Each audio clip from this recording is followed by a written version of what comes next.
નમસ્કાર સાથી મિત્રો, એક્ઝામ સાથી ચેનલમાં આપ સૌનું હાર્દિક સ્વાગત છે. આજે આપણે ધોરણ 10 સામાજિક વિજ્ઞાન ભણવા જઈ રહ્યા છીએ, જેમાં પાઠ 4 ભારતના સાહિત્યિક વારસાનો આપણે અભ્યાસ કરીશું. સાહિત્ય વારસામાં આપણે અગાઉના વિડીયોમાં ભાગ 1ની ચર્ચા કરી દીધી છે, એટલે કે પ્રાચીન સાહિત્યની ચર્ચા કરેલ છે.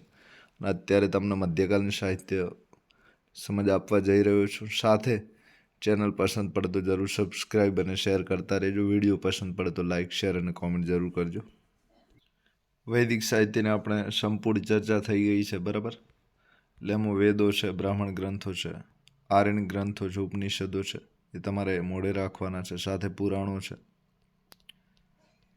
હવે આપણે મધ્યકાલીન સાહિત્યની ચર્ચા કરવા જઈ રહ્યા છીએ, જે તમારા માટે ખૂબ જ મહત્વનું છે અને દરેક પરીક્ષામાં પૂછાઈ શકે છે.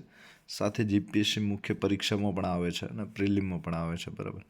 તો મધ્યકાલીન સાહિત્યની વાત કરીએ તો ઉત્તર ભારતમાં મધ્યયુગની શરૂઆતમાં સંસ્કૃત ભાષા જે હતી એમાં પણ ઘણું બધું સાહિત્ય લખાતું હતું. તો અત્યારે સંસ્કૃત ભાષા જે છે એમાં સાહિત્ય બિલકુલ ઓછું લખાય છે, પણ જે પ્રાચીન ભારત હતું એમાં સંપૂર્ણ સંસ્કૃતમાં લખાતું હતું. સાથે મધ્યકાલીન સાહિત્ય જે આવ્યું એમાં મધ્યકાળમાં પણ સંસ્કૃત ભાષામાં ઘણું બધું લખાતું હતું.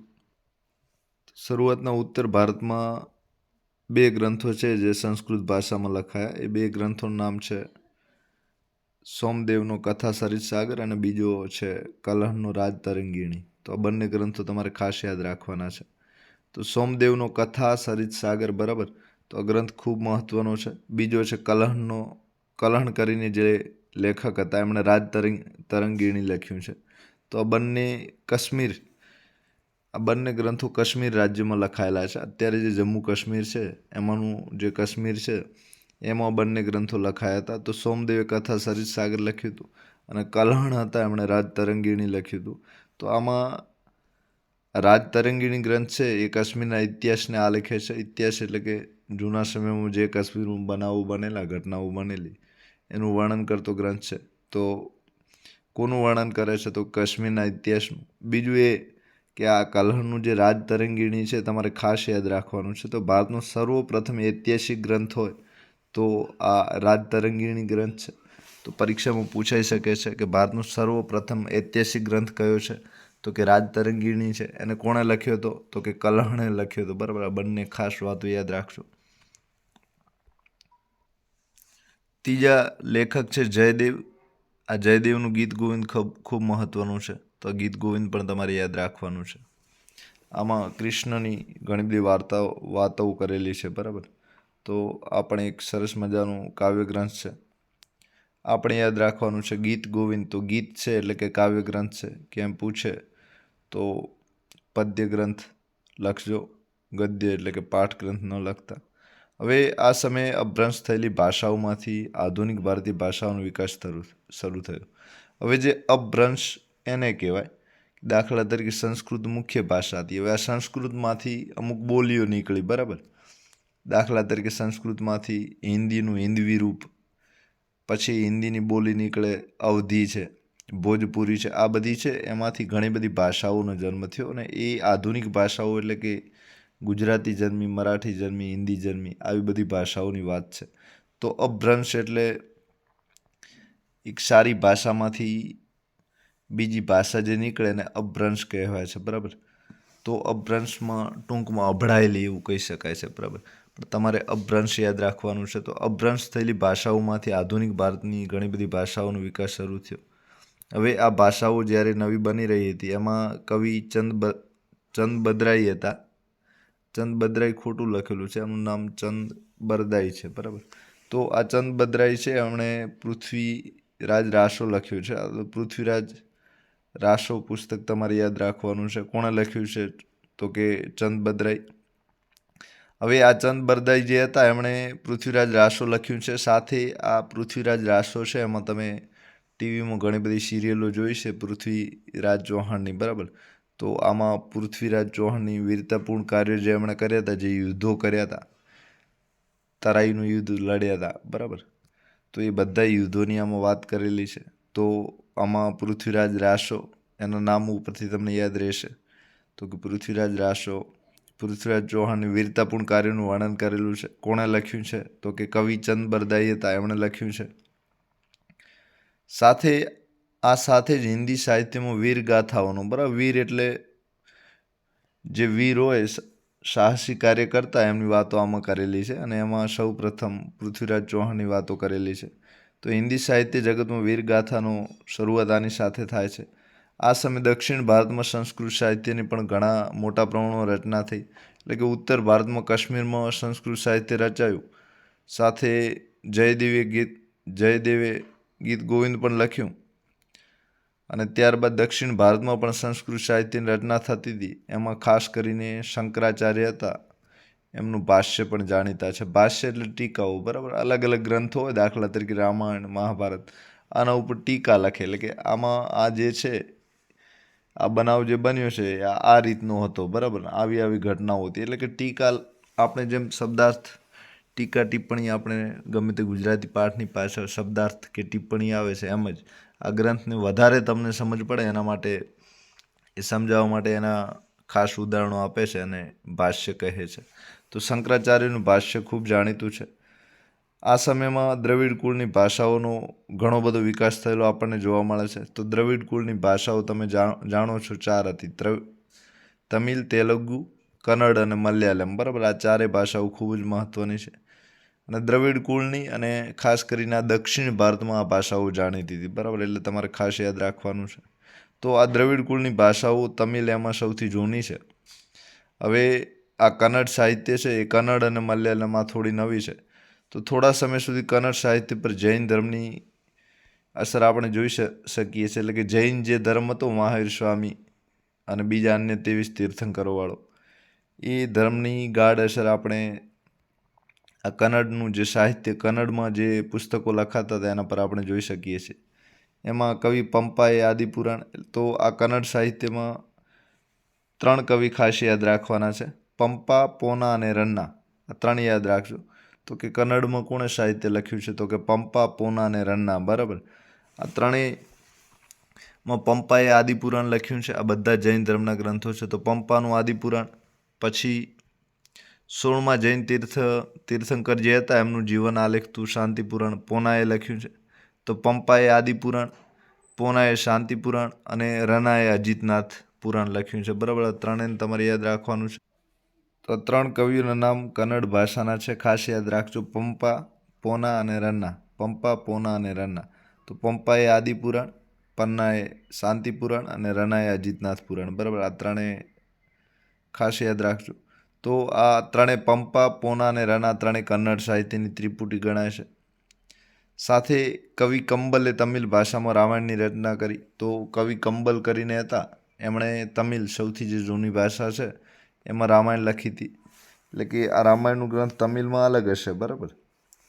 પણ તમને વિશેષ ખબર પડે એટલે કે આ જે રામાયણ ગ્રંથ છે એને તમિલ ભાષામાં કંબલે લખ્યો હતો, બરાબર. આ પણ ખૂબ મહત્ત્વનું છે, દરેક પરીક્ષામાં પૂછાશે, એટલે ખાસ યાદ રાખજો. સાથે ભારતીય ભાષાઓનો વિકાસ અને સાહિત્યિક કૃતિઓની રચના ખાસ કરીને દિલ્હી સલ્તનત કાળમાં વેગીલી બની. તો દિલ્હી સલ્તનત કાળ તમે બધા જાણો છો કે કુતુબુદ્દીન એબકે આ કાળની સ્થાપના કરેલી, અને મોહમ્મદ ઘોરી બાદ જે કુતુબુદ્દીન એબક આવેલો તે પછી મોહમ્મદ તુગલક છે, ફિરુઝ શાહ છે, આ બધા જે છે એમના સમયમાં દિલ્હી સલ્તનત કાળ હતો.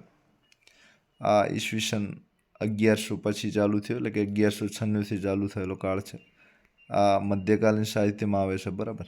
તો આ સાલવારી પણ તમારે યાદ રાખવાની છે. ઈસવીસનની 12મી સદીથી મધ્યકાલીન ચાલુ થાય છે. હિન્દી ભાષાના 2 સ્વરૂપો, વ્રજ અને ખડી બોલીની પણ ઘણી બધી રચનાઓ તમે જોઈ શકો છો. તો આ જે હિન્દી ભાષા છે, આપણે જેમ ગુજરાતીમાં મારવાડી બોલાય છે, બરાબર, ગુજરાતીમાં, પછી પટણી બોલાય છે, ચરોતરી બોલાય છે, એમ આ જે હિન્દી ભાષા છે એમાં વ્રજ છે, ખડી બોલી છે, અવધી છે, ભોજપુરી છે, બિહારી છે, આ બધી જ ભાષાઓ જે છે એ હિન્દીની બોલીઓ છે, બરાબર. એટલે આ ખાસ તમારે યાદ રાખવાની છે. તો હિન્દી ભાષાના 2 સ્વરૂપો, એક વ્રજ છે અને બીજું ખડી બોલી છે. તો આમાં પણ ઘણા બધી સાહિત્યની કૃતિઓ રચાઈ છે. આ બંને ભાષાઓમાં અનેક ભક્તિ ગીતો રચાયા છે. તો હિન્દી અને ગુજરાતી ભાષા સાથે મળતી આવતી રાજસ્થાની ભાષાઓમાં પણ ઘણું બધું લખાયું છે. તો હિન્દી અને ગુજરાતી બંને ભાષાઓના શબ્દો જેમાં રાજસ્થાનીમાં છે એવી રાજસ્થાની ભાષામાં પણ ઘણી બધી વીર ગાથાઓ લખાઈ છે. તો પૃથ્વીરાજ ચૌહાણ જેવા વીર રાજાઓ હતા એમની ગાથાઓ જે ચંદ એ પૃથ્વીરાજ રાસોમાં લખી હતી એમ જ આ રાજસ્થાની ભાષામાં આલાહની છે, ઉદલની છે અને બિશલદેવ આ ત્રણેયના વિખ્યાત વીરગાથાઓ લખેલી છે. તો ત્રણેય નામ ખાસ યાદ રાખજો, આલાહ, ઉદલ ને બિશલદેવ. બરાબર, આલાહ, ઉદલ ને બિશલદેવ આ ત્રણેયની જે વીરગાથાઓ છે એ રાજસ્થાની ભાષામાં લખેલી છે. આ સાથે ભારતીય ભાષાઓમાં પણ ઘણું બધું સાહિત્ય રચાયું છે. સાથે મુલા દાઉદનો ગ્રંથ ચંદ્રાયન યાદ રાખજો, આ પરીક્ષામાં ક્યાંક પૂછાયું હતું. બરાબર, તો ચંદ્રાયન ગ્રંથ કોણે લખ્યો છે? તો કે મુલા દાઉદે લખ્યો છે. બરાબર, ખાસ યાદ રાખજો. તો ચંદ્રાયન ગ્રંથ મુલા દાઉદે લખ્યો છે. બીજી ખાસ વિશેષતા એ છે કે અવધી ભાષાનો સૌથી જૂનો ગ્રંથ આ ચંદ્રાયન છે. બરાબર, અને કોણે લખ્યો છે? તો કે મુલા દાઉદ. બરાબર, તો આ પ્રાચીન ગ્રંથ તમારે ખાસ યાદ રાખવાનું છે. એનું નામ ચંદ્રાયન છે, અવધી ભાષાનો છે અને મુલા દાઉદે લખ્યો છે. પ્રાચીન ગ્રંથ પરના ભાષ્યો પણ ઘણા તે સમયે સંસ્કૃત ભાષામાં લખાતા. બરાબર, તો આ ટીકા ટિપ્પણીઓના જે બધા ગ્રંથો હતા એ સંસ્કૃતમાં વધારે લખાતા હતા. તો સંસ્કૃત ભાષાના ગ્રંથો તમારે આમાં પૂછાય તો તમારે ઉત્તર ભારતમાં કાશ્મીરમાં જે ગ્રંથો લખાય એ યાદ રાખવાના છે. પછી દક્ષિણ ભારતમાં જે ભાષ્યો લખાયા શંકરાચાર્યના એ યાદ રાખવાના છે. આ બે પ્રકારના ગ્રંથો સંસ્કૃતમાં લખાતા. ત્યારબાદ તો બધા જે ગ્રંથો છે હિન્દી, ફારસી એ બધી ભાષાઓમાં લખાવા લાગ્યા. હવે ફારસી ભાષા દિલ્હીના સુલતાનો રાજભાષા હતી. તો કુતુબુદ્દીન એબક છે, પછી અલાઉદ્દીન ખિલજી છે, ફિરુઝ શાહ તુગલક છે, આ બધા જે બાદશાહો હતા એ દિલ્હી સલ્તનતમાં અલગ અલગ સમયે રાજ કરતા હતા અને આ બધા દિલ્હી સલ્તનતમાં આવે છે. તો દિલ્હી સલ્તનતની શરૂઆત આપણને 1296માં યાદ છે, 1196માં. બરાબર, અને ત્યાંથી લઈને જ્યાં સુધી બાબર 1426 સુધી, બરાબર, ત્યાં સુધી દિલ્હી સલ્તનત હતી. એટલે લગભગ 200-250 વર્ષમાં આ દિલ્હી સલ્તનત દિલ્હી ઉપર રાજ હતું. સાથે ભારતના ઘણા બધા પ્રદેશો જીત્યા હતા. તો આ દિલ્હી સલ્તનત જે એના બાદશાહો હતા અને આ દિલ્હી સુલતાનની જે રાજધાની દિલ્હી હતી ત્યાં સમગ્ર બધી જગ્યાએ ફારસી ભાષાનો ઉપયોગ થતો હતો. બરાબર, તો આ ફારસી જે ભાષા છે એમાં ઘણા બધા શબ્દો મુસ્લિમી ભાષાના જે ઉર્દુ છે એને લગતા છે. તો આ ફારસી ભાષા દિલ્હીના સુલતાનોની ખાસ કરીને રાજભાષા હતી. રાજભાષા એટલે કે રાજા જે શાસન કરતા હોય એના બધા જ કાગળો આ ફારસી ભાષામાં લખાતા હતા, બધા વ્યવહાર ફારસી ભાષામાં થતા હતા. તો ફારસી ભાષા દિલ્હીના સુલતાનોની રાજભાષા હતી અને તેના સાહિત્યની અસર રૂપે અનેક ફારસી શબ્દો અત્યારે પણ આપણે ભારતીય ભાષાઓમાં જોઈ શકીએ છીએ. સાથે આ ફારસી ભાષામાં ઘણા બધા ઇતિહાસકારોએ સારા સારા ગ્રંથો લખ્યા છે. તો આ જે દિલ્હી સલ્તનતના શાસકો હતા, બાદશાહો હતા, એમના વિશે ઘણી બધી વાતો આ ઇતિહાસકારોએ લખી છે. એમાં એક જિયાઉદ્દીન બર્ની છે.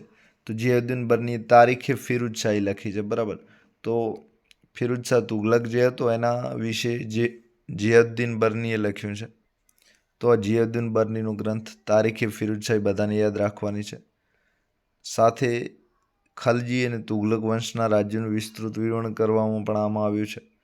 તો આ સમયે તમે જાણો છો કે 4 વંશો હતા. બરાબર, તો પહેલો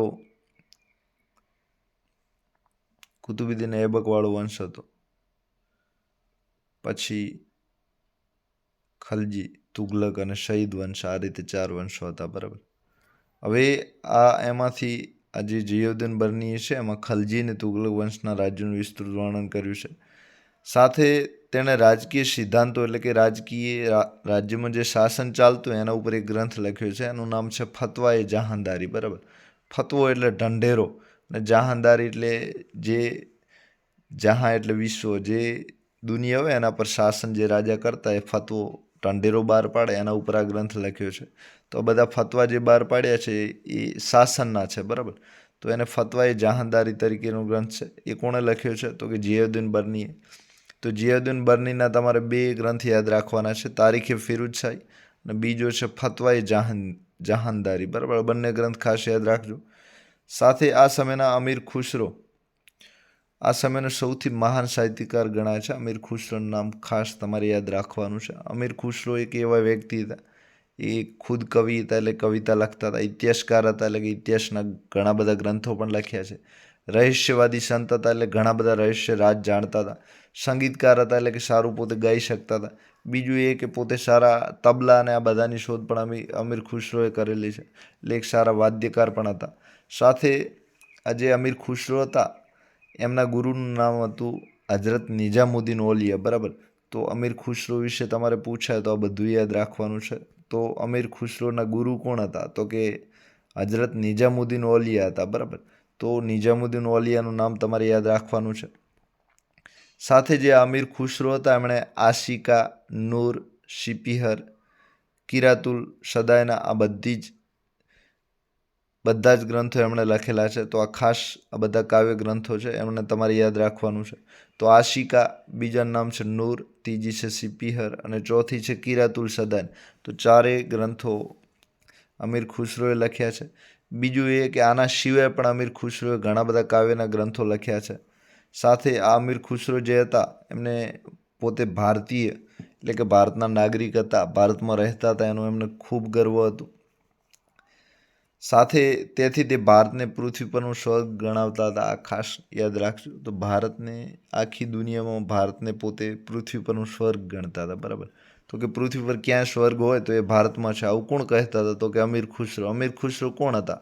તો કે દિલ્હી સલ્તનતના જે બાદશાહો હતા એ શાસન કરતા તે વખતના પોતે એક લેખક હતા, ઇતિહાસકાર હતા, કવિ હતા, સંગીતકાર હતા, બરાબર. હવે તેમણે પોતાના જે પુસ્તકો લખ્યા છે આશિકા, નૂર, સિપિહર, કિરાતલ સદાન, એમાં ભારતનું વાતાવરણ એટલે કે હિમાલયના બધું છે, હવા પાણી કેવું છે, પછી એની સુંદરતા કેવી છે, એટલે કે ઘણા બધા સ્થળો છે જ્યાં આપણે જોવાની ફરવાની મજા આવે છે. તો વાતાવરણ, એની સુંદરતા, એની ઇમારતો, એના જ્ઞાન વિજ્ઞાનના પુષ્કળ વખાણ કર્યા છે, ખૂબ જ વખાણ કર્યા છે, બરાબર. જે પણ પુસ્તકો લખતા એમાં ભારતને પૃથ્વી પરનું સ્વર્ગ પોતે ગણાવતા હતા. એ સ્વર્ગ કેમ ગણાવતા હતા? એમાં આ સુંદરતા, ઇમારતો, જ્ઞાન વિજ્ઞાન આ બધાના વખાણ પોતે ખૂબ કર્યા છે. સાથે પોતે એવું પણ માનતા હતા કે હિન્દુ ધર્મનું સાર તત્વ અનેક રીતે ઇસ્લામ સાથે મળતું આવે છે. તો કે હિન્દુ અને ઇસ્લામ ધર્મ છે એ બંને એક જેવી વાત કહેવા માંગે છે, આવું પણ પોતે કહેતા હતા. સાથે પોતે દિલ્હીની આજુબાજુ જે ભાષા બોલવામાં આવતી હતી આ હિન્દવી, એને પોતે હિન્દવી કહેતા હતા, બરાબર. હિન્દી ભાષાને પોતે હિન્દવી કહેતા. તો શરૂઆતની હિન્દી હતી, અત્યારે જે હિન્દી છે એનાથી થોડી અલગ હતી, બરાબર. તો આ એક અપભ્રંશ ભાષા હતી. અપભ્રંશ એટલે કે સંસ્કૃતમાંથી ઉતરેલી, બરાબર. અને પછી હિન્દવીમાંથી સારી રીતે હિન્દી બની, બરાબર. તો દિલ્હીની આજુબાજુ બોલવામાં આવતી ભાષાને હિન્દવી કહેવામાં આવે છે. તેને પોતાની માતૃભાષા ગણાવે છે. તો કોણ ગણાવે છે માતૃભાષા? તો કે અમીર ખુસરો. એવું પૂછાય કે કઈ ભાષાને માતૃભાષા અમીર ખુસરો ગણાવે છે? તો હિન્દવી લખજો, બરાબર. આ નામ ન ભૂલતા, હિન્દવી. સાથે તેમણે આ હિન્દવીમાં પણ આની કવિતાઓ રચી છે, ફારસીમાં પણ લખ્યું છે એમણે ઘણું બધું, ને હિન્દવીમાં પણ ઘણું બધું લખ્યું છે. આ બંને ભાષા તમે યાદ રાખજો. સાથે તેમણે હિન્દી અને ફારસીને ભેગી કરી દ્વિભાષી ચોપાઈઓ અને દુહાઓ પણ રચ્યા છે. તો હિન્દી ને ફારસી કોઈ એક કવિતા લખતા હોય તો એક કવિતામાં એ એક જ કવિતાની એક જ લીટીમાં આ બંને ભાષાઓના શબ્દો વાપરે, બરાબર. તો હિન્દી ને ફારસી ભેગી કરી એમણે એટલે કે બે ભાષાઓમાં ચોપાઈ અને દુહાઓ પણ રચ્યા છે. અને આ બે ભાષાઓમાં એક જ કવિતામાં બે ભાષા વાપરવાની જે પરંપરા છે, શરૂઆત છે, એ તેમના પછી પણ અનેક સદીઓ સુધી ચાલી આવે છે, એટલે કે અત્યારે પણ ચાલે છે. સાથે પ્રાદેશિક ભાષાઓમાં પણ ઘણું બધું સાહિત્ય લખાયું છે. આ પ્રાદેશિક ભાષાઓ એવી ભાષાઓ છે જે દાખલા તરીકે ગુજરાત, રાજસ્થાન, બિહાર છે, ઉત્તર પ્રદેશ છે, આ બધા અલગ અલગ રાજ્યો જે ભારતના પ્રદેશો હતા ત્યાં જે રાજા શાસન કરતા એમણે આ ભાષાઓમાં લખાણ લખવાનું શરૂઆત કરેલી કાં તો કરાવેલી, એ પ્રાદેશિક ભાષાઓ કહેવાય છે. એટલે કે રાજસ્થાની, મારવાડી, ગુજરાતી, ઉર્દુ આ બધી પ્રાદેશિક ભાષાઓ, બરાબર. સાથે રાજકીય ભાષા એ વખતે ફારસી હતી, બરાબર. હવે ભક્તિ માર્ગના સંતોએ લોકોની ભાષામાં ઉપદેશ આપ્યો. તો ભક્તિ માર્ગના સંતોના નામ તમે બધા જાણો છો. નરસિંહ મહેતા છે, મીરાબાઈ છે, કબીર છે, તુલસીદાસ છે. આ બધાએ લોકોની જે ભાષા હતી, એટલે કે બિહારમાં લોકો વ્રજ ભાષા, ભોજપુરી, અવધી બોલતા હોય તો એ ભાષામાં લખે. તો આ રીતે ભક્તિ માર્ગના સંતોએ, નરસિંહ મહેતા અને મીરાબાઈ તો ગુજરાતીમાં બોલે, ગુજરાતીમાં ભક્તિનો પ્રચાર કરવાનો હતો. તો આ રીતે ભક્તિ માર્ગના સંતોએ પોતાની લોકભાષામાં ઉપદેશ આપ્યો છે. તેમાં કબીર જેવા સંતનો પણ સમાવેશ થાય છે. એ વખતે ભોજપુરીના અવધિ હિન્દી ભાષાની મુખ્ય બોલીઓ હતી. તો ભોજપુરીના અવધિ સિવાય પણ તમે આગળ જોયું કે વ્રજ અને ખડી બોલી, તો આ બંનેમાં પણ આપણે ઘણી બધી વાતો, એ પણ હિન્દીની એક બોલી છે. અને આ ત્રીજી ભોજપુરી અને ચોથી અવધિ છે. તો હિન્દીની આ બધી લોકબોલીઓ ચાર યાદ રાખજો.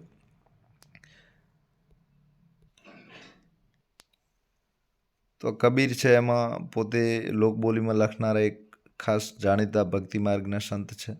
તો એ વખતે એમણે ભોજપુરીના અવધિ આ બે હિન્દીની જે બોલીઓ હતી એમાં ઘણું બધું લખ્યું છે. સાથે કબીરની જેટલી પણ રચનાઓ છે બધી સધુકડી લોકબોલીમાં છે, બરાબર. તો તમારે લોકબોલી નામ યાદ રાખવાનું છે, સધુકડી, બરાબર.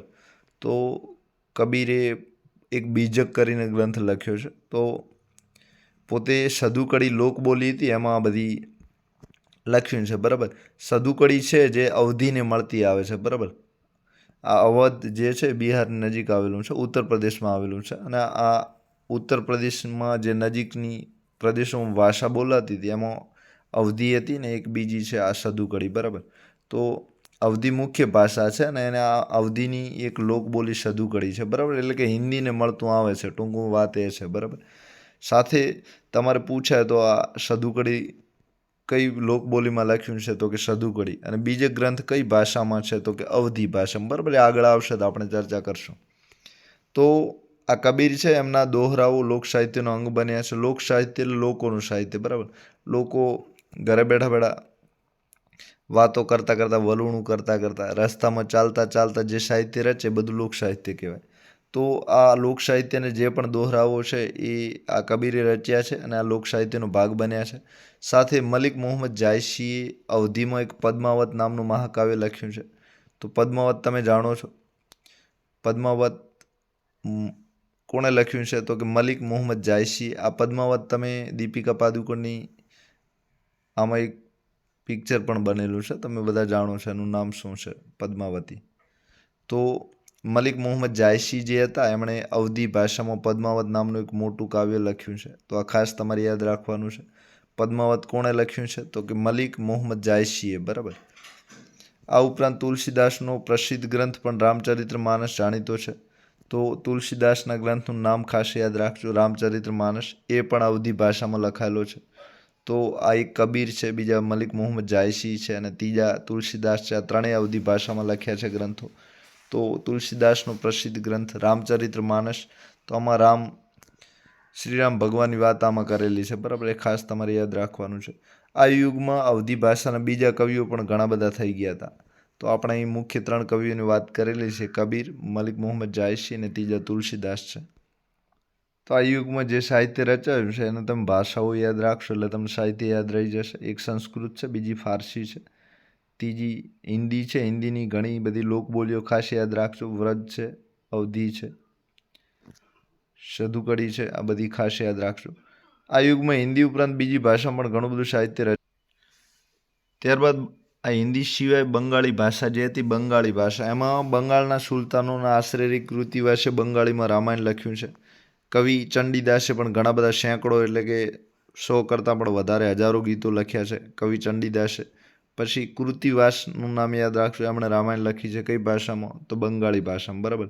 સાથે કંબલે તમિલ ભાષામાં રામાયણ લખી હતી, બરાબર. કંબલે તમિલ ભાષામાં. અને આ કૃતિવાસ છે એમણે બંગાળીમાં રામાયણ લખી છે. સાથે બંગાળમાં સંત ચૈતન્યથી ભક્તિ ગીતો લખવાની પરંપરા શરૂ થઈ. તો બંગાળના એક સંત હતા ચૈતન્ય, એમણે ઘણા બધા ભક્તિ ગીતો લખ્યા છે તો બંગાળીમાં, બરાબર. તો નરસિંહ મહેતા ગુજરાતીમાં અને નામદેવ એકનાથ મરાઠીમાં પણ ભક્તિ ગીતો રચ્યા હતા, બરાબર. તો આ જે ભક્તિનો પ્રચાર પ્રસાર કરનારા જે ભક્તો હતા, ભક્ત સંતો હતા, એમના નામ તમારે ખાસ યાદ રાખવાના છે. તો બંગાળમાં ચૈતન્ય હતા, ગુજરાતમાં નરસિંહ મહેતા હતા અને મરાઠી એટલે કે મહારાષ્ટ્રમાં નામદેવ અને એકનાથ હતા, બરાબર. એમણે એમની ભાષામાં ભક્તિ ગીતો રચ્યા છે. પછી જૈનુલ અબિદીનના આશરે કાશ્મીરમાં પણ મહાભારત, રાજતરંગિણી જેવા અનેક સંસ્કૃત ગ્રંથો હતા અને ફારસીમાં અનુવાદ થયો છે. તો આ પણ તમારે યાદ રાખવાનું છે. તો આ કાશ્મીરનો એક રાજા હતો જૈનુલ અબિદીન. તો એણે બધો ખર્ચો કરાવ્યો ને એના આધારે કાશ્મીરમાં મહાભારત અને રાજતરંગીણી જેવા જે ભારતના જૂના સંસ્કૃતના ગ્રંથો હતા એને ફારસીમાં અનુવાદ કર્યો છે, એટલે કે સંસ્કૃતમાંથી ફારસીમાં ફેરવવામાં આવ્યા છે. સાથે વિજયનગરના સમ્રાટોના શાસનકાળમાં પણ સંસ્કૃતનો વિકાસ ચાલુ રહ્યો. તો વિજયનગર તમે જાણો છો અત્યારે જે આંધ્રપ્રદેશ અને તેલંગાણા છે ત્યાં વિજયનગર આવેલું હતું. તો વિજયનગરના જે સમ્રાટો હતા એમણે પણ સંસ્કૃત ભાષાનો ઘણો વિકાસ કરેલો. આ યુગ તેલુગુ સાહિત્યના વિકાસનો પણ મહત્વપૂર્ણ કાળ છે, એટલે કે સંસ્કૃત સાથે તેલુગુ ભાષામાં પણ ઘણું બધું સાહિત્ય આંધ્રપ્રદેશમાં લખાયેલું. તો આંધ્રપ્રદેશની માતૃભાષા તેલુગુ છે, બરાબર, આ તમારે ખાસ યાદ રાખવાનું છે. તો તેલુગુ સાહિત્યનો વિકાસ આ કાળમાં આપણે જોઈ શકીએ છીએ. એટલે કે આ કયો કાળ છે? તો કે મધ્યકાલીન કાળ છે, બરાબર. અત્યારે તમે બધું જ મધ્યકાલીન સાહિત્ય ભણી રહ્યા છો. પ્રાચીનનું તમે વેદવાળું બધું ભણી ગયા છો ગઈકાલે. આજે આ મધ્યકાલીન છે. તો એમાં તેલુગુ સાહિત્યનો વિકાસ પણ થયો છે. એમાં વિજયનગરના મહાન સમ્રાટ કૃષ્ણદેવરાય તેલુગુ અને સંસ્કૃતના એક સારા લેખક હતા. તો આ વિજયનગરના એક રાજા હતા, એમનું નામ છે કૃષ્ણદેવરાય, બરાબર. તો કૃષ્ણદેવરાય છે એમણે તેલુગુ અને સંસ્કૃત ભાષામાં ઘણું બધું લખ્યું છે. એમાં એમનો એક ગ્રંથ આમુક્ત માલ્યદા પણ જાણીતો છે. તો આમુક્ત માલ્યદા ગ્રંથ તમારે યાદ રાખવાનો છે. કોણે લખ્યો હતો? તો કે કૃષ્ણદેવરાય, બરાબર. કઈ ભાષામાં? તો કે તેલુગુ સંસ્કૃત. હવે મુઘલ શાસન દરમિયાન વાસ્તુકલા અને અન્ય કલાઓનો પણ સાથે સાહિત્યનો પણ વિકાસ થયો હતો. હવે આ દિલ્હી સલ્તનત કાળની આપણે વાત કરી તો દિલ્હી સલ્તનત કાળમાં એક દિલ્હીમાં અને તેની આસપાસ જે પ્રદેશો આવેલા હતા એમાં ખૂબ જ સાહિત્ય અલગ અલગ ભાષાઓમાં રચાયું હતું. હવે મુઘલ શાસનની વાત છે, એટલે કે આ મોગલો જે શાસન ભારતમાં કરતા હતા, અકબર છે, બાબર છે, હુમાયુ છે, જહાંગીર છે, શાહજહાં છે અને ઔરંગઝેબ છે. આ બધા જ રાજાઓના સમય, બાદશાહોના સમયમાં જે સાહિત્ય લખાયું એની વાત છે. તો પ્રથમ મુઘલ જે હતા, પ્રથમ મુઘલના બાદશાહનું નામ બાબર છે. તો બાબર ભારતમાં અફઘાનિસ્તાન બાજુથી આવેલો. તો આ બાબરની તુર્કી ભાષામાં, બરાબર. તો આ બાબરની ભાષા તુર્કી. તો બાબરે તુર્કી ભાષામાં તુજુ કે બાબરી લખી છે. તુજુ કે બાબરી. તો આ ખાસ તમારે યાદ રાખવાની છે. બાબરે બાબરી લખી, તો એનું નામ શું છે? તુજુ કે બાબરી, બરાબર. કઈ ભાષામાં? તો કે તુર્કી ભાષામાં. આ ભાષા પણ જીપીએસસી જેવી પરીક્ષામાં પૂછાય છે. તમારો ધોરણ 10માં પણ પૂછાઈ શકશે. અને જે પરીક્ષાઓ કોન્સ્ટેબલ છે, પીએસઆઈ છે, ટેટ ટાટ છે, એમાં પણ પૂછાઈ શકે છે, બરાબર. તો પ્રથમ મુઘલ બાબરે તુર્કી ભાષામાં તુજુ કે બાબરી લખી છે. હવે આ તુજુ કે બાબરી છે, બાબર ખુદ પોતાની વાત કરે છે, એટલે કે આત્મકથા છે, બરાબર. આ ખાસ યાદ રાખવાનું છે. તુજુ કે બાબરી કયા પ્રકારનો ગ્રંથ છે? તો કે આત્મકથા. કોની આત્મકથા છે? તો કે એમાં બાબર પોતાની બધી વાત કરે છે, બરાબર. કે હું આવ્યો ત્યારે ભારત આવું હતું, મને અહીં આ ગમતું હતું, આ નહોતું ગમતું, આવી બધી પોતાની આપવીતી કરે. જેમ ગાંધીજીએ સત્યના પ્રયોગ લખ્યા છે એમાં તુજુકી બાબરે લખી છે. કઈ ભાષામાં? તો કે તુર્કીમાં. હવે જેનું ફારસીમાં બાબરનામા નામથી ભાષાંતર કરવામાં આવ્યું છે. તો આ તુજુકે બાબરી હતી અને ફારસીમાં પણ લખાયું છે અને એનું નામ છે બાબરનામા, બરાબર. આ ખાસ યાદ રાખજો. એટલે કે એનો અનુવાદ ફારસીમાં કરાયું બાબરનામાથી. હવે એક હુમાયુની બહેન હતી. તો હુમાયુની બહેન નામ હતું ગુલબદન. તો આ ગુલબદન બેગમે હુમાયુનામા લખ્યું છે. તો હવે વાત બધી હુમાયુ બાદશાહ હતો એની કરેલી છે, પણ એને વાત જાતે નથી કરી. એની બેન હતી ગુલબદન બેગમે. આ ગુલબદન બેગમે લખી છે એની બેને, અને એનું નામ છે હુમાયુનામા, બરાબર. તો હુમાયુનામા તમારે ખાસ યાદ રાખવાનું છે. પછી જહાંગીર કરીને જે રાજા હતો એણે પણ તુજુ કે જહાંગીરી લખી છે. તુજુ કે જહાંગીરીનું નામ તમે ખાસ યાદ રાખજો. કોણે લખી છે? તો કે જહાંગીરે. આ નામ તમને યાદ રહેશે, બરાબર. બાબર તુજુ કે બાબરી, જહાંગીરની તુજુ કે જહાંગીરી. સાથે હુમાયુનામા તમે એમાં આ લેખિકા ઘણી વખત પૂછાય છે, નામ યાદ રાખજો. ગુલબદન બેગમ છે, બરાબર. ઔરંગઝેબ પણ એક જાણીતો લેખક હતો. એણે મુઘલ સમ્રાટ, તે સિવાય મુઘલ સમ્રાટ બહાદુર શાહ જફર પણ એક ઉર્દૂનો કવિ હતો, બરાબર. તો આ મુઘલના જે બાદશાહો હતા એ ખુદ કવિ હતા અને એની બહેન પણ એક કવિ હતી. અને 4 થી 5 એવા બાદશાહ હતા કે જે પોતે જાતે લખતા હતા. સાથે તુલસીદાસ અને સુરદાસ આ યુગમાં હિન્દી ભાષાના મહાન સાહિત્યકારો થઈ ગયા. તો તુલસીદાસ અને સુરદાસ હિન્દી ભાષામાં ઘણું બધું લખતા હતા. તમારે ખાસ યાદ રાખવાનું છે. તુલસીદાસે પોતાના ગ્રંથો અવધી ભાષામાં લખ્યું છે, રામચરિતમાનસ. અને આ અવધી હિન્દીની એક લોકબોલી છે, ભાષા છે, બરાબર. તો તુલસીદાસ અને સૂરદાસ હિન્દી ભાષામાં ઘણું બધું લખ્યું છે. એક કવિ કેશવદાસ હતા, એમણે પણ પ્રેમ અને વિરહ વિશે ઘણું લખ્યું છે. રહીમના દોહરા પણ દેશમાં ઘણા બધી જગ્યાએ જાણીતા છે. આ સમયે ફારસી ભાષામાં પણ ઘણા બધા પુસ્તકો લખાયા છે. એમાં અબુલ ફઝલનું નામ તમારે ખાસ યાદ રાખવાનું છે. તો અમીર ખુશરો તો એ દિલ્હી સલ્તનત વખતે હતો, અને અબુલ ફઝલ છે એ મુગલ સલ્તનત વિશે, મુગલ જે કાળ હતો, મુગલ એ સમયમાં અબુલ ફઝલ લખતા હતા, બરાબર. તો આ બંને નામ એક જેવા છે એટલે છેતરાતા નહીં, બરાબર. પહેલા અમીર ખુશરો દિલ્હી સલ્તનત કાળના છે, અને અબુલ ફઝલ છે એ અકબરનો જે કાળ હતો, મુગલ કાળ, એ વખતના છે. તો અબુલ ફઝલે આઈને અકબરી લખ્યું છે, અને બીજું એક અકબરનામા લખ્યું છે, બરાબર. તો અબુલ ફઝલ જે હતા એમણે આઈને અકબરી અને બીજું અકબરનામા લખ્યું. તો આ બંને અબુલ ફઝલની કૃતિઓ છે, તમારે ખાસ યાદ રાખવાની છે. અબુલ ફઝલે આઈને અકબરી અને બીજું લખ્યું છે અકબરનામા. તો બાદશાહ અકબર ને બિરબલ જે વાર્તા આવે છે એમાંનો જે અકબર બાદશાહ છે દિલ્હીનો, એના વિશે આ બધું અબુલ ફઝલે 2 ગ્રંથ લખ્યા છે. એકનું નામ છે આઈને અકબરી અને બીજું છે અકબરનામા, બરાબર. હવે આઈને અકબરી છે, આઈને એટલે અરીસો, બરાબર. તો અકબરનું જે શાસન હતું એને આપણા અરીસામાં જે મોઢું દેખાય છે એમાં આઈને અકબરીનું જે પુસ્તક છે એમાં અકબરના શાસનની બધી વસ્તુ દેખાય છે, બરાબર. તો આઈને અકબરીમાં ભારતીય રીતિ રિવાજો છે, શિષ્ટાચારો એટલે કે સારા આચાર છે, સારા કામો છે, પછી ધર્મનું દર્શન છે એટલે કે ભારતમાં ધર્મ કઈ રીતે ચાલે છે, આર્થિક સ્થિતિ છે એટલે કે બધા કમાણી કઈ રીતે કરે છે, અને જીવનના લગભગ બધા પાસાઓની વાત આઈને અકબરીમાં અબુલ ફઝલે લખેલી છે, બરાબર. એટલે ખાસ તમારે યાદ રાખવાનું છે. હવે અબુલ ફઝલની આ જે કૃતિ છે આઈને અકબરી, એક ઐતિહાસિક કૃતિ છે, એટલે કે એમાં ઇતિહાસની પણ ઘણી બધી વાતો કરેલી છે કે જૂના સમયમાં ધર્મ કેવો હતો, લોકો કેવા કેવા સારા કામ કરતા હતા, પછી કયા કયા ભારતમાં રીતિ રિવાજો ચાલતા હતા, બધી જ વાતો છે. પછી અબુલ ફઝલ હતો એનો જ ભાઈ ફૈજી હતો, બરાબર. આ ફૈજી ફારસી ભાષાનો એક મહાન કવિ હતો. તો આ અબુલ ફઝલનો ભાઈ જે ફૈજી હતો એણે પણ ઘણી બધી કૃતિઓ એટલે કે ઘણા બધા ગ્રંથો લખ્યા છે. હવે તેણે અનેક સંસ્કૃત ગ્રંથોનો ફારસીમાં અનુવાદ કર્યો. કોણે? તો કે ફૈજીએ. તો ફૈજી કોણ હતો? તો કે અબુલ ફઝલનો ભાઈ હતો. શેમાં લખતો હતો? તો કે ફારસીમાં. તો એણે ઘણા બધા સંસ્કૃત ગ્રંથો હતા એનો ફારસીમાં અનુવાદ કર્યો. તો જે અકબર હતો, અકબરે એક આખું અલગ ખાતું ઊભું કરેલું, અને આ ખાતું એટલે એક મોટી ઓફિસ, એમાં એવી બધી જ સુવિધાઓ હોય જેમાં જેટલા ગ્રંથો લખવા ત્યાં બેસીને લખી શકે. એના માટે જે પણ બીજા ગ્રંથો જરૂર પડે એ મળે.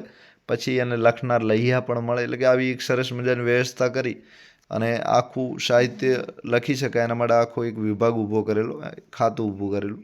હવે ઐતિહાસિક કૃતિના ઘણા ગ્રંથો અબુલ ફૈઝલે અનુવાદ કરેલા. હવે એમાં અકબરે સંસ્કૃત ભાષામાંથી ફારસી ભાષામાં જે અનુવાદ ગ્રંથો કરાવ્યા હોય એવા ગ્રંથો, અનુવાદ કરેલા ગ્રંથોનું નામ છે મહાભારત, બીજાનું નામ છે રામાયણ, ત્રીજું છે અથર્વવેદ, ચોથું છે ભગવદ્ ગીતા, અને પાંચમું છે પંચતંત્ર. આ ગ્રંથોને આના સિવાય આવા ઘણા બધા ગ્રંથોનો અનુવાદ અકબરે સંસ્કૃત ભાષામાંથી ફારસી ભાષામાં કરાવેલો, બરાબર. તો તમારે ખાસ યાદ રાખવાનું છે. હવે મધ્યયુગની સૌથી મહત્વની ઘટના ઉર્દુ ભાષાના જન્મની છે. તો મધ્યકાલીન સાહિત્યની આપણે ચર્ચા કરીએ છીએ એમાં તમે હિન્દી તમને નવી લાગશે, આ ઉર્દુ નવી લાગશે, પછી ગુજરાતી નવી લાગશે, મરાઠી નવી લાગશે, બંગાળી નવી લાગશે. એમાં મધ્યયુગની સૌથી મહત્વની ઘટના એ છે કે આ 5મી ભાષા ઉર્દુ ભાષા પણ એમાં જન્મી છે. તો કે ઉર્દુ ભાષા અગાઉ ન હતી, પણ ફારસી અને તુર્કી મળીને ઉર્દુ ભાષાનો જન્મ થયો છે. તો આ નવી ભાષા સાહિત્યની દ્રષ્ટિએ સૌથી સમૃદ્ધ અને આધુનિક ભાષાઓની હરોળમાં આવી ગઈ. તો કે આ એક નવી ભાષા બની રહી, અત્યારે કાશ્મીરમાં અત્યારે પણ બોલાય છે. તો આ ભાષામાં વલી, મીર દર્દ, મીર તકી મીર, નજીર, અકબરાબાદી અને અસદુલ્લા ખાન અને ગાલિબ જેવા મહાન કવિઓ થઈ ગયા. ગાલિબ બહુ મોટા ગઝલકાર છે. તો વલી, મીર દર્દ, મીર તકી મીર, નજીર, અકબરાબાદી, અસદુલ્લા ખાન અને ગાલિબ આ બધા જ ઉર્દુ ભાષાના કવિ છે. તમારે ખાસ યાદ રાખવાના છે. હવે 18મી સદીમાં ઉર્દુ ગદ્યનો પણ વિકાસ થયો. ગદ્ય એટલે જે કવિતા ના હોય એ બધું સાહિત્ય ગદ્યમાં આવે, બરાબર, પાઠ જેવું. તો સંસ્કૃતના મોટા ભાગના ઐતિહાસિક ગ્રંથોનું ઉર્દુ ભાષામાં ભાષાંતર પણ થવા લાગ્યું. એટલે કે સંસ્કૃતના જે જૂના મોટા ગ્રંથો બધા પડ્યા હતા એ બધા જ ગ્રંથો ઉર્દુ ભાષામાં પણ અનુવાદ કરવામાં આવ્યો છે. સાથે ઉર્દુમાં અનેક મૌલિક ગદ્ય ગ્રંથો પણ લખાયા છે, એટલે કે મૌલિક એટલે પોતાના મોઢે જાતે લખ્યા હોય એવા ગ્રંથો પણ ઘણા બધા કવિઓ અને લેખકોના ઉર્દુ ભાષામાં મળી આવે છે. સાથે મુહમ્મદ હુસેન આઝાદનો દરબારે અકબરી એક ગ્રંથ જાણીતો છે. તો મુહમ્મદ હુસેન આઝાદનો તમારે દરબારે અકબરી ગ્રંથ પણ ખૂબ જાણીતો છે. તો આપણે અહીં મધ્યકાલીન સાહિત્યની ચર્ચા પૂર્ણ કરીએ છીએ. હવે ત્રીજો વિડીયો બનાવશું એમાં ભારતની પ્રાચીન વિદ્યાપીઠોનો વિડીયો તમને બનાવશું, બરાબર. તો આ જે મધ્યકાલીન સાહિત્ય છે એ તમારે ખાસ યાદ રાખવાનું છે. એમાં ચંદ્રયાન ગ્રંથ તમે ખાસ યાદ રાખશો. પછી અબુલ ફઝલ છે, અમીર ખુસરો છે, આના ગ્રંથો ખાસ યાદ રાખજો. બીજું એ કે આનું પુનરાવર્તન થોડું કરી લેજો, કારણ કે આમાં ગ્રંથો ઘણા છે એટલે એકબીજામાં જતા ના રહે, તમારે ખાસ યાદ રાખવાનું છે. અને આમાંથી પ્રશ્નો ઘણા બધા નીકળે એમ છે. તો એક તો આ કલહણના રાજતરંગીણીનું નીકળે છે, જે સૌ પ્રથમ ઐતિહાસિક ગ્રંથ હતો. માટે જરૂર વાંચજો. આપ સૌનો ફરી એક વખત આભાર. Thank you. સાથે ચેનલ પસંદ પડે તો સબસ્ક્રાઈબ જરૂર કરતા રહેજો. Thank you.